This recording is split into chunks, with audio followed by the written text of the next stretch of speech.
Mesdames, Messieurs, bonsoir et bienvenue à ce rendez-vous de l'information sur Eden TV. Voici les titres de cette édition. Session ordinaire ce mercredi du Conseil communal d'Abomey-Calavi pour le compte du mois de septembre. Vous suivrez le compte rendu dans ce journal. Le lundi 3 octobre prochain, les élèves et les écoliers reprendront le chemin des classes. Comment doivent-ils aborder l'école l'année scolaire 2016-2017? Vous suivrez à ce propos un reportage de Freddy Loris Davo. Israël, l'ex-président Shimon Peres est mort et c'était l'un des pères fondateurs d'Israël, 2 fois Premier ministre et prix Nobel de la paix. Nous en parlerons dans ce journal. Voilà pour les grandes articulations qui meubleront cette édition. La suite, c'est maintenant.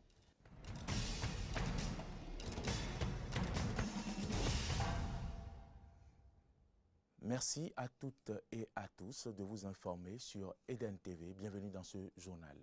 Démarrons cette édition par les nouvelles de la représentation nationale. Les députés ont suivi ce mardi un atelier de validation du plan stratégique de développement de l'Assemblée nationale du Bénin. L'édit atelier est une initiative de l'Assemblée nationale avec l'appui du Parlement et du PNUD. Les précisions avec Amen Didier Roupenouji et Romaric Devouchi. L'atelier a été ouvert par l'honorable Eric Rondeté, premier vice-président de l'institution parlementaire, qui a salué l'initiative qui vise à rendre compte aux députés du rapport du plan stratégique de développement et de modernisation de l'Assemblée nationale. Un manque de professionnalisme en matière parlementaire au niveau du personnel d'appui, un manque de suivi dans l'exécution des plans de formation du personnel d'appui, l'inadaptation de certaines dispositions du règlement intérieur qui attendent d'être mis au bout du jour, ont souvent été déplorées par les principaux acteurs parlementaires. Le président de l'Assemblée nationale, 7e législature, en accord avec le bureau, a décidé de doter l'institution parlementaire d'un plan stratégique de développement et de modernisation en vue d'inscrire les actions dans une vision prospective. Il devra permettre au Parlement béninois de relever les défis majeurs de développement auxquels toute institution parlementaire moderne est confrontée à l'aune de l'agenda de développement post-2015. Le coordonnateur résident des activités opérationnelles du système des Nations Unies et représentant résident du PNUD au Bénin, Siaka Koulibaly, est intervenu. Pour lui, l'Assemblée nationale, excellence de la démocratie représentative, se doit alors d'écrire son action dans la durée en se donnant les moyens de remplir pleinement ses missions constitutionnelles. En s'engageant aujourd'hui à élaborer un plan stratégique de développement de l'Assemblée nationale au Bénin, la 7e législature, héritière des 6 précédentes, fait donc l'option d'approfondir et d'élargir les acquis du Parlement tout en poursuivant sa modernisation et son ancrage institutionnel. Les communications ont été présentées par le cabinet Bénin Consulting Group sur le plan stratégique de développement et de modernisation de l'Assemblée nationale. Les députés sont intervenus après les présentations pour mieux comprendre et aussi faire part de leurs recommandations. L'élément noté courte durée de session parlementaire. Comme faiblesse, je ne vois pas sa portée. Est-ce à dire que présentement, la diplomatie que mène, la politique que mène le président de l'Assemblée ne concorde pas avec leurs idées, avec leur vision? S'il y a quelque chose à dire sur la diplomatie parlementaire, qu'ils nous sortent de façon pratique ce que eux autres ils pensent. L'atelier s'est achevé après présentation des principales recommandations et propositions des participants que sont les députés béninois. Je vous l'annonçais en titre, le Conseil communal d'Abomey-Calavi s'est réuni en session ordinaire ce mercredi 28 septembre pour le compte de ce mois et étaient présents à cette réunion tous les conseils communaux et les membres du cabinet du maire Georges Bada qui a procédé plutôt à l'ouverture officielle des travaux de la dite session ordinaire. Antoine Sagbo et Damien Pedro. 28 septembre 2016, Abomey-Calavi. Pour la troisième fois depuis le début de l'année, le conseil communal se réunit autour de son premier responsable, le maire Georges Bada, afin d'examiner les grandes préoccupations de la commune. Entre autres points à l'ordre du jour, l'examen et l'adoption du rapport d'activité du maire ainsi que celui du collectif budgétaire exercice 2016. J'ai soumis à votre attention le document du collectif budgétaire exercice 2016 élaboré par nos soins. Cette session nous permettra de l'examiner en vue de son adoption. Et comme vous pourriez vous en douter, la présente séance est aussi pour nous l'opportunité d'examiner d'autres dossiers non moins importants, notamment celui relatif aux infrastructures retenues par les conseils d'arrondissement dans le cadre de la consommation des ressources du FADEC non affectées, édition 2016 d'une part, et à l'affectation des ressources du FADEC Agriculture, exercice 2016 d'autre part. Je voudrais pouvoir compter sur votre sens aigu de responsabilité habituelle pour l'atteinte des résultats de cette session. Georges Bada a également convié les élus à œuvrer sans relâche pour le rayonnement de la commune. Distingués conseillers communaux d'Abomey-Calavi, je voudrais rêver avec vous d'une ville d'Abomey-Calavi qui force désormais l'admiration et attire beaucoup de partenaires se bousculant pour y investir. Pour ce faire, des dispositions seront prises en vue du renforcement des capacités, tant des cadres de l'administration communale que des membres du conseil communal, en vue d'une meilleure appropriation du contenu du code foncier et domanial en vigueur au Bénin. À mes chers collègues, chefs d'arrondissement,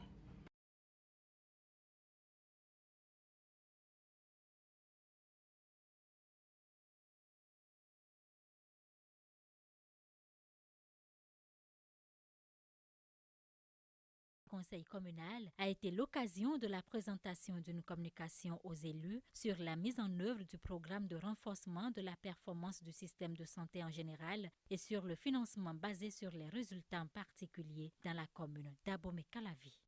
D'une session ordinaire à une autre ce mardi s'est tenue au siège de la Commission nationale de migration de l'analogique au numérique, une session ordinaire sur l'état d'avancement des travaux de la transition numérique au Bénin. On prépare à cette séance de travail les représentants du patronat, de la société civile et des médias. C'était en présence du ministre de la Communication. Antoinette Sagbo pour le point. S'achemine-t-on vers l'étape décisive de la migration de l'analogique au numérique au Bénin? Pour Rafiatou Moro, ministre de l'économie numérique et de la communication et les acteurs de cette migration, la réponse est certainement oui. C'est du moins l'impression qu'ils ont donnée au terme de la réunion qu'ils ont tenue au cours de la session ordinaire de la Commission nationale chargée de la migration de l'analogique au numérique ce 27 septembre 2016. Une occasion idoine pour la ministre de la Communication de demander aux acteurs du passage de l'analogique au numérique les raisons du piétinement de cette migration. Mais c'est un retard qui est partagé parce que, passer au numérique au niveau des médias, c'est un processus complexe. Et l'UEMOA, où nous étions la semaine dernière avec les ministres en charge du processus dans cet espace, l'ont réaffirmé. Il s'agit d'une révolution civilisationnelle. Il ne faut pas l'oublier. Même notre métier a été complètement impacté. Troisième chose qu'il ne faut pas occulter, le financement a été un grand problème pour tous les Africains. Des informations qui, ajoutées aux propositions de relance des travaux inhérents au changement technologique que vont subir les médias, ont rassuré Rafiatou Moro de la réussite de la migration de l'analogique au numérique. L'étape à laquelle nous arrivons aujourd'hui, nous pouvons la traiter, l'appeler l'étape active du processus qui va nous permettre véritablement d'aboutir à une télévision numérique au Bénin. Donc tous les acteurs étaient là ce matin pour faire un point et pour reprendre de manière active les travaux. Et le gouvernement du président Patrice Talon a manifesté la forte volonté d'accompagner ce processus et surtout a insisté pour ne pas rater ce grand rendez-vous. Et je peux vous assurer que à l'heure actuelle, nous sommes en train de négocier avec le fournisseur qui doit nous mettre en place le réseau de collecte et de diffusion au Bénin. Donc nous sommes sur la bonne voie. L'année 2017 étant celle du passage obligatoire de l'analogique au numérique, le Bénin a tout intérêt à ne pas briller par son absence à ce rendez-vous technologique. D'une session, nous allons parler à présent de ce qui suit dans quelques jours et plus précisément le 3 octobre prochain. Écoliers et élèves reprendront le chemin des classes sur toute l'étendue du territoire national. Comment les enfants doivent-ils aborder cette nouvelle année 2016-2017? Élément de réponse dans ce reportage de Freddy, Loris Davor et Damien Pedro. Pendant plusieurs semaines, la petite école a dormi, mais elle va devoir se réveiller le 3 octobre prochain. Apprenants et enseignants vont reprendre les activités pédagogiques. Mais avant, il est important de préparer les écoliers et élèves à aborder la rentrée scolaire dans les meilleures conditions et dispositions. Lorsque l'enfant voit le parent débarquer à la maison avec des paquets de cahiers, avec les tissus d'uniforme, tout ça, là, ça rassure l'enfant. Psychologiquement, il est rassuré. Il se dit, pour ne pas décevoir mes parents, il faut que je commence par m'armer aussi pour que l'année soit une année réussie. C'est déjà les conditionner, qu'ils se mettent donc en l'esprit que le temps des amusements, le temps des loisirs, le temps des promenades, le temps des jeux est passé, est révolu, et qu'il est maintenant temps de renouer avec les cahiers, les livres, les stylos. Mais les fournitures scolaires, les jolis sacs d'écoliers, les belles chaussures, le vélo ou la moto ne suffisent pas à rassurer les apprenants en cette veille de la rentrée. Il faut l'écouter, il faut échanger beaucoup plus avec son enfant pour savoir quelles sont les craintes que l'enfant est en train d'exprimer. Et lorsque vous, parents, vous parvenez à identifier ces craintes, vous pouvez l'apaiser. Vous pouvez comprendre un peu ses problèmes et échanger avec lui, lui donner des astuces. Même pour prendre un répétiteur à un enfant, on doit quand même échanger avec l'enfant. On doit l'écouter pour voir où se situent réellement ses problèmes. Il faut pouvoir leur conseiller quelle façon donc d'employer son temps, quelle façon donc de répartir utilement leur temps entre les activités scolaires, leurs loisirs et aussi les activités familiales, les activités d'aide à la famille, adopter l'hygiène de vie qui convient. La bonne reprise des cours dans les écoles, collèges et lycées nécessite un suivi rigoureux avant et tout au long de l'année scolaire. Il ne s'agit pas forcément pour le parent d'être un lettré. Il ne s'agit pas non plus pour le parent de s'en remettre simplement à des répétiteurs, à des maîtres d'études qu'ils pourraient recruter pour accompagner leurs enfants à la maison. Ce n'est pas suffisant. Il faut qu'ils adoptent une attitude de contrôle et de surveillance pour s'assurer que leurs enfants révisent bien leurs cours, qu'ils font bien les exercices que leurs maîtres et leurs professeurs leur ont donnés et qu'ils mènent une vie disciplinée, qu'ils ont un emploi du temps qu'ils respectent et qu'ils sont assidus au cours.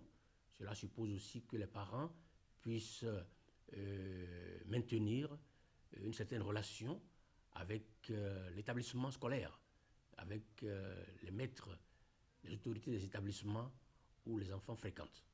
Une synergie d'action est donc exigée entre parents et enseignants pour non seulement une bonne rentrée des classes, mais aussi et surtout un bon suivi psychopédagogique tout au long de l'année scolaire. Hors du Bénin, allons au Gabon pour parler de la cérémonie d'investiture ce mardi du président Ali Bongo Ondimba. Une cérémonie empreinte de solennité qui s'est déroulée en présence de plusieurs chefs d'État, dont Boubacar Keïta du Mali, Macky Sall du Sénégal et Faure Singbe du Togo.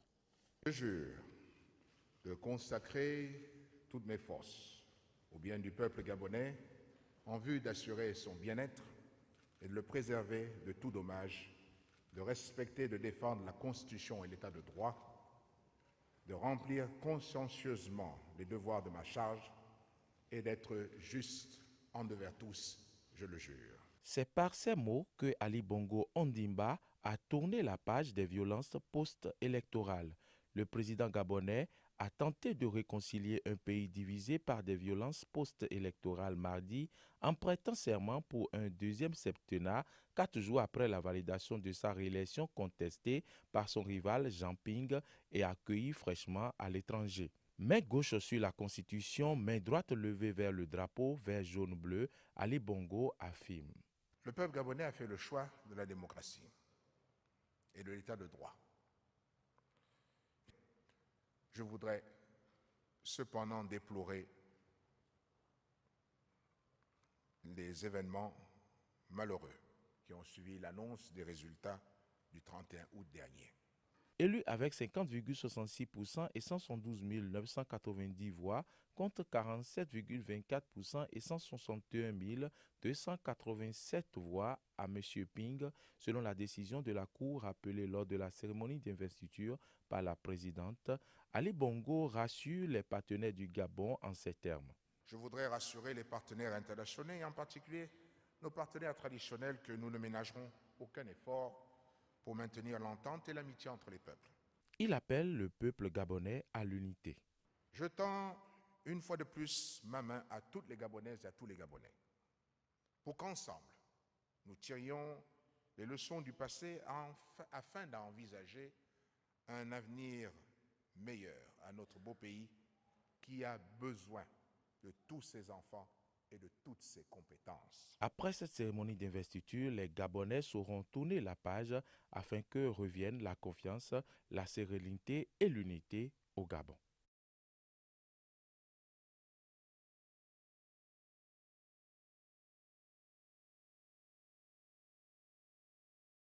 Visite du président ghanéen en France ce 27 septembre. Le président ghanéen John Dramani Mahama était à l'Élysée pour rencontrer son homologue français François Hollande. Le but de cette visite est aussi de rassurer la communauté internationale sur l'état financier de son pays qui a dû recourir l'année dernière à l'aide du Fonds monétaire international FMI en raison de la baisse générale des prix des matières premières. Le Touareg malien est enfin jugé à la Cour pénale internationale. Ama Al-Faki Al-Mahdi est condamné à 9 ans de prison pour destruction des mausolées de Tombouctou classés au patrimoine mondial de l'humanité. Reportage.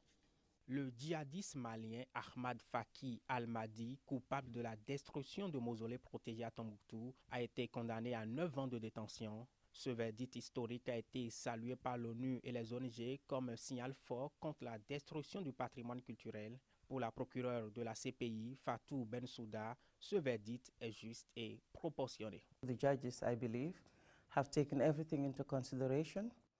Je pense que les juges ont tout pris en considération, les circonstances aggravantes ainsi que les circonstances atténuantes, et ont décidé au final de rendre ce verdict qui, selon moi, est juste et proportionné étant donné tous les éléments de ce dossier.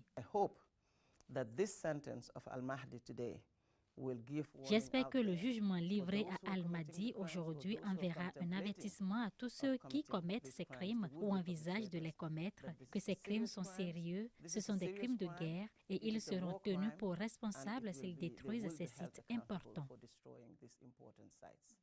Ahmad Faki Al-Mahdi est un membre du groupe islamiste Ansardine lié à Al-Qaïda qui a contrôlé le nord du Mali pendant environ 10 mois en 2012 avant d'être chassé en grande partie par une intervention internationale. En tant que chef du groupe, il avait ordonné la destruction des mausolées à coups de pioche, de houx et de burin, mais les juges ont retenu plusieurs circonstances atténuantes en faveur de l'accusé.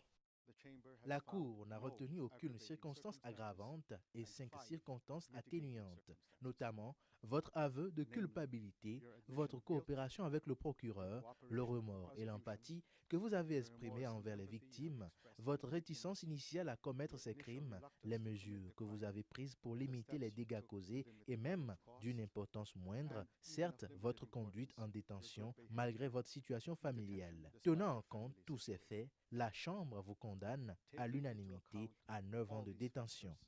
The Chamber unanimously sentences you to 9 years of imprisonment. L'UNESCO a également apprécié le verdict de ce jugement qui est allé à son terme, un verdict qui mettra fin à l'impunité. C'est aussi une confirmation de tout le travail de sensibilisation que l'UNESCO a mené depuis plusieurs années pour faire reconnaître le patrimoine culturel comme un enjeu de paix et de réconciliation, mais aussi un enjeu de sécurité.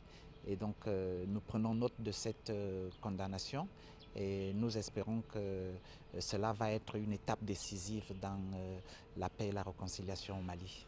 D'autres sites sont détruits en Irak et en Syrie, mais selon la procureure Fatou Bensouda, des poursuites à l'encontre des auteurs de ces actes ne sont pas évidentes, car ces deux pays n'ont pas signé le statut de Rome, traité fondateur de la Cour pénale internationale.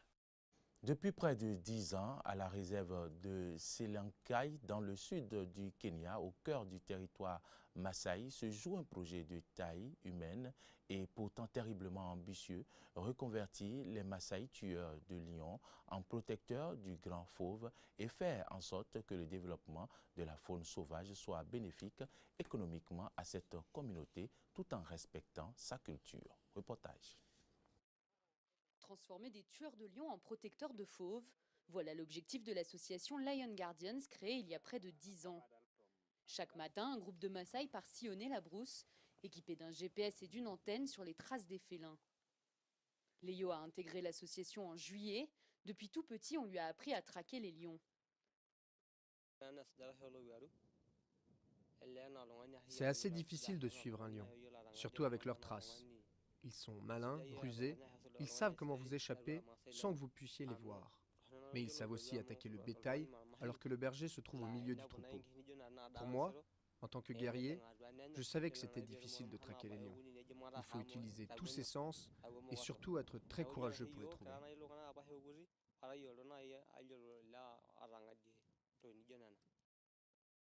Chez les Maasai, la mise à mort d'un lion fait partie des traditions. Pour devenir un homme, il faut tuer le roi des animaux. Mais pour ces gardiens, ce temps-là appartient au passé. Aujourd'hui, cette activité leur rapporte environ 120 $ par mois, de quoi subvenir aux besoins de leur famille. Le programme n'est pas seulement basé sur les lions. Bien sûr, ce sont des gardiens de lions, donc c'est une part importante de ce qu'on fait. Mais tout ce que nous le faisons pour la communauté. C'est avant tout pour la communauté, pour aider la communauté. Les gardiens passent une bonne partie de leur temps à chercher du bétail perdu, des bergers ou des enfants égarés en brousse.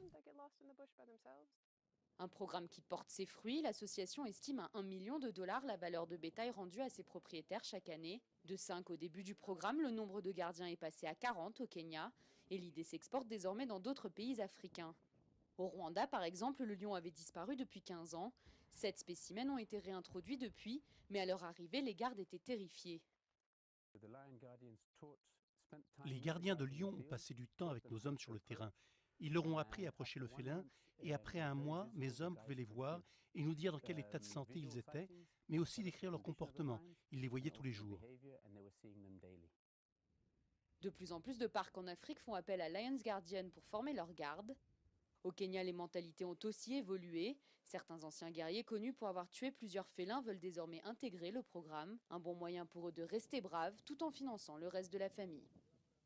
De refermer ce journal, allons en Israël où l'ex-président Shimon Peres est mort. C'était l'un des pères fondateurs d'Israël, 2 fois Premier ministre et prix Nobel de la paix. Shimon Peres était particulièrement connu pour ses efforts de paix avec les Palestiniens, des efforts qui n'ont pas porté leurs fruits jusqu'à son départ de la présidence en 2014. Reportage.